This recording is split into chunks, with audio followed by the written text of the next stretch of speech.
So ito mga lods, yung update kay Legendary Smash na dating service natin na ngayon ay nakatambak na dito sa bahay. Dahil nga meron tayong bagong motor na si Onyx na ginagamit natin pang daily. Ayun mga lodi, oh, nakikita nyo. Sobrang kapal na ng alikabok. So marami naghahanap or nagtatanong kung saan na raw ang ating Legendary Smash. So ito na mga lods, papakita ko na sa inyo. So nakatambak lang yan dito. Yan sa loob ng ating bahay. Ayan, oh, kung mapapansin ninyo mga lods, as in grabing alikabok. So hindi ko na siya ginagamit, pero pinapaandar naman natin mga lods by using kickstart para naman maano yung kanyang langis, ma-circulate din mga lods sa loob ng makina. Ayan, ayan, oh. So umaandar to mga lods, pinaandar ko to nakarang araw. Ayan, so kanyang tambot yung mga lods, oh. Ayan, pure stainless yan, hindi po siya kinakalawang mga lods. Ayan, ito naman ay mukhang ano, sunog lang po yan dahil sa long rides. Ayan, syempre yung ating shock mga lods, ayan, syempre may premium copy lang ng ating WSS. Syempre yung ating gulong mga lods, walang iba kundi ang ating Maxxis tire. Asan na yung Maxxis, no? You know? Yan, Maxxis tire mga lodi. Yan, kompleto pa naman yan. Updated yung ORCR nito mga lods. Huwag kayong mag-aalala, hindi po siya kamote. Ayan, di ba? Oh, sprocket. Okay pa naman. Yung kanyang mags, sira na. Dahil nga sobrang tagal na tambak. Meron pa, kapag nakatambay yung motor natin ay, ayan, tumatagas na yung ating ano, oil seal. Ayan, no? Tumatagas na mga lods. Yung makina natin, okay na okay yan. Walang tagas yan mga lods. Ayan. So, syempre, may purpose yan kung bakit nakatambay yung ating Legendary Smash. So, ready to set up mga lods. Di ko alam kung pang show or pang papapoge lang sa ating Smash. So, pakita ko sa inyo yung bagong mga pyesa na meron siya na hindi pa natin nakakabit. So ito naman mga lods yung update na mga pyesa na meron kay Legendary na hindi pa natin nakakabit sa kanya mismo. Kasi mga lods, ang plano ko dito ay i-build natin ng Malaysian concept. So either pang show natin or pwede rin pang biyahe natin or pang forma lang dito kay Legendary. So pipinturan din natin to, bagong paint. So silver and blue ang kanyang combination mga lodi. Dahil lang ating decals na pang Malaysian ay blue, silver and red yung kanyang combination. So hindi ko muna siya ipapakita. Sa mga nagtatanong kung saan ko mga in-order yung parts na to, comment lang po kayo dito sa may video natin. Then gagawa natin ng video kung saan ko na-order para hindi po kayo mabodol mga lods. So medyo maingay yung paligid natin, may mga manok, may mga aso mga lods. So tuloy tayo. The next, ang pyesa ni Legendary ay meron tayong switch brake hose. Yan, switch brake hose mga lods, hindi pa natin nakakabit, andito pa, kompleto pa sila.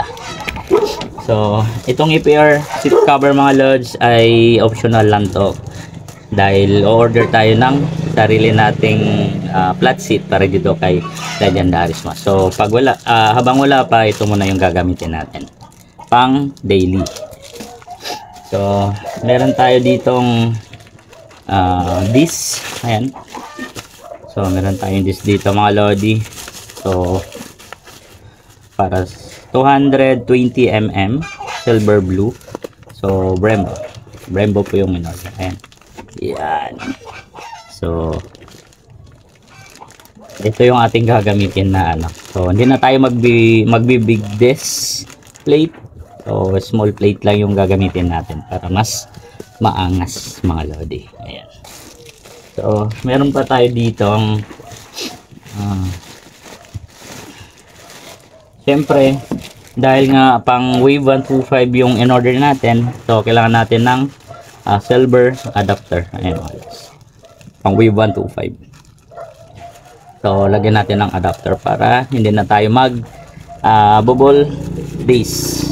Ayan, so flat disc yung ginagamit natin. So next, syempre mga lods, ito nang inaabangan ng lahat ay hindi pa natin naikabit ang ating digital panel. Ayan o, digital yan mga lords. So hindi ko pa nakakabit. Ayan, andito pa. Okay pa yan. Digital po yan mga lords. Ayan. So hindi na po siya nakikita natin na gaganon-ganon. So numbers na yung lumalabas dito. So digital natin, kaya abangan ang ating upgrade dito kay Legendary Smash. So hindi ko pa siya binubuo as in. Gusto ko kasi sabay-sabay lahat ng pyesa na ikakabit para isang anuhan na, isang bultuhan na yung pampapogi namin. Siyempre mga lods, meron tayong ito yung gamit natin, mugs. So CNC mugs mga lods, pakita ko na lang sa inyo. So CNC mugs,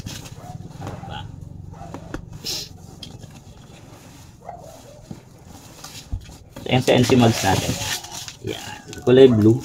So sabi ko nga sa inyo, blue and silver yung ating concept na kulay para kay Legendary Smash. So ayan, mga lodi, yan.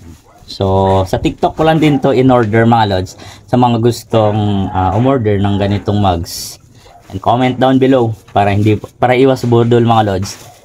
Doon din tayo dapat umorder sa inorderan natin, dahil legit seller lahat ng inorderan natin ito mga lods. Ayan yung sa mugs, sa NC straight lang yung spoke niya, walang design.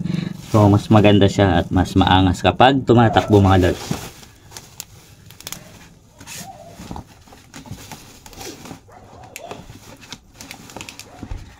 So meron siyang kasamang foam para hindi magasgasan yung ating mugs. Siyempre mga lods, meron din tayong swing arm.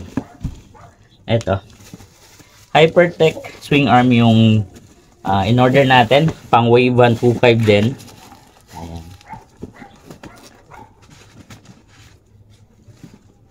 Plus 3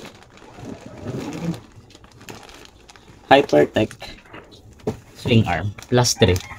So napaka solid nito mga lods. Ayan o, makikita nyo ba?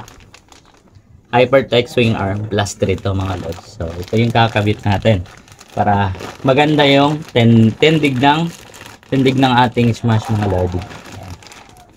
So diyan na natin bulak katin mga lodi, no? So hindi ko na pinakita yung kanyang buong design. So para ma-surprise po kayo kapag naikabit na natin ito. So syempre mga lods, itong chicken pipe or power pipe na pinadala sa atin ng seller, so libre lang to. Hindi pa natin nagawa ng review about dito sa power pipe na pinadala sa atin ng seller. So maraming salamat. So sa lahat ng mga gustong umorder or nakikita nyong piyesa na ikakabit natin kay Legendary para iwas budol mga lodi ko, ayan, comment down below sa mismong video, then gagawa natin ng video kung saan ko na order para doon din po kayo umorder mga lods. Yan, sa muli ito lang yung update kay Legendary Smash natin mga lodi, kaya hindi ko na siya nilalabas kung saan. So yun lang sa lahat. Ingat po sa muli, dahil matagal-tagal na tayong hindi naka-content dito kay Legendary Smash mga lods, kaya abangan yung kanyang pagbabago mga lods. Yan lang, sa Rive po sa lahat. Ingat.